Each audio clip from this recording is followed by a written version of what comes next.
Days like this, I wish I could just lay back and take a sip. Life without dreams, what's life without goals? Everything ain't what it seems. What's life without friends who remain? A couple of hours before breakdown, yes, one of these amusement-like things was on my loaded flatbed trailer.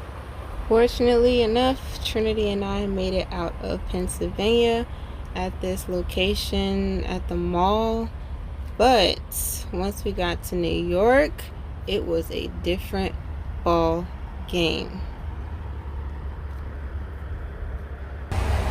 So today is Monday, June 21st, and unfortunately, I broke down. I'm upset. It may not look like it, but deep down, I am upset. This is my second breakdown since my first one 30 days after I got my truck, because your girl been trying to maintain that thing for real. And I ain't really calling nobody besides my company and trying to get different quotes and estimates for my truck. When I say I am hurt, it may not look like it, but I'm hurt because my maintenance account, my main one, is like the lowest of the low. And what happened was, I'm 29 miles from where I'm supposed to deliver. I started seeing smoke coming from under my truck while I'm driving in this heavy traffic in New York, heading towards Long Island. And once I got to a point where I can kind of like pull over towards the side in this hectic area, I noticed coolant everywhere, all from under the hood. I think it's one of the towing people. Hold on. Hello?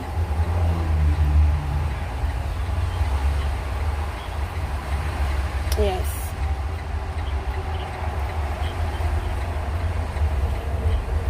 Yeah, I'm trying to get a rate from you all. So the boys just pulled up asking me, you got somebody coming? And I kind of like just said 30, 45 minutes, somebody's going to show up. And I'm hoping by then somebody's going to show up. One person I called, he gave me the whole story as if like they even tow tractor trailers. They don't even tow tractor trailers. We conversing and wasting nothing but time. Next, another person quoted me $750 to go 24 miles. Another person quoted me $825 to go 24 miles. At this point, something strange and intriguing was around the same time last year. This is when my first breakdown happened, when my high pressure fuel lines gave out on me. And this situation is something completely different. You know, coolant splattered everywhere. Smoke was literally coming from under the hood, and the truck was forced stopping on its own after but so long after idling. It was by the grace of the Most High that I made it to where I made it to get off as far as I could off the shoulder. But I'm curious to know what you all think the culprit could be. Breakdown didn't occur till 9:07 a.m. Mr. Raj did not decide to show up until 12 p.m. Simply grateful that somebody even showed up, being that the location of where I was at. I highly recommend having tow hooks on your truck. My truck does not have tow hooks, but from witnessing the first breakdown, this is how I see them hooking up the truck. It is very important. This man and I were in a delicate situation because we were literally off of the shoulder. And all I could think about was the amount of money I was about to pay, being that my accounts had been depleting over the past weeks. He said, oh, don't worry about it. You could just make it up. I'm someone, I make money, I enjoy what I do, but I don't like losing money. Oh, you can't look at it like that. You gotta look at it like an investment. I know it's an investment. It's like the stock market. I do realize that. But baby, this is too much for me. It is too much for me. So I was sitting here thinking about my finances, what I've dished out between May and June alone. And I tell you, it's not no amount of preventative maintenance you could possibly do. You just never know what's going to happen on any given day through any circumstance.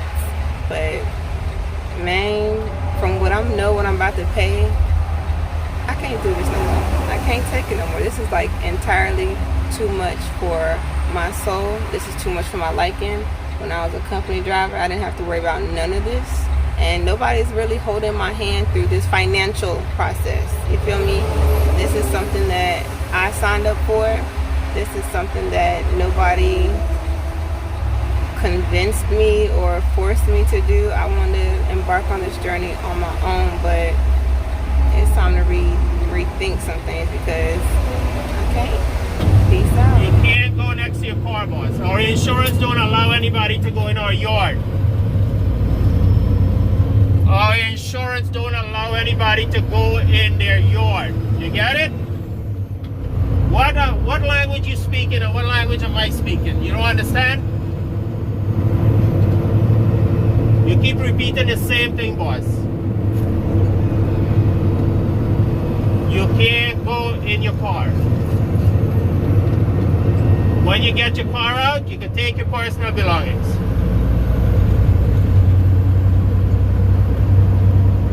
Boss, I work with the 103rd precinct. When you come and you call them there, they're going to tell you the same thing I'm telling you. So, you got to get your car out. You can't abandon your stuff in our place. Now, I'll be clear with y'all. When I just got back on the road a week ago, I was looking forward to all 4 loads, especially this one, okay? I appreciate short hops like it ain't no other, all right? When I first started driving trucks, the whole 1,500, 2,000 miles here and there, it was like, whatever, okay. But as you get to, like, see how the operations really operate, 145 miles, 950, I'm cool with that, you know? But all in all, this covered my entire tow bill and maybe about 9% roughly of the labor of where my truck got towed. Money management skills are key. Don't fold under pressure. Do what you love what you do, and let it work best for you. Real love, it ain't nothing better. That's why I need that real love. It ain't nothing better. See, what's life without purpose? What's life without verse?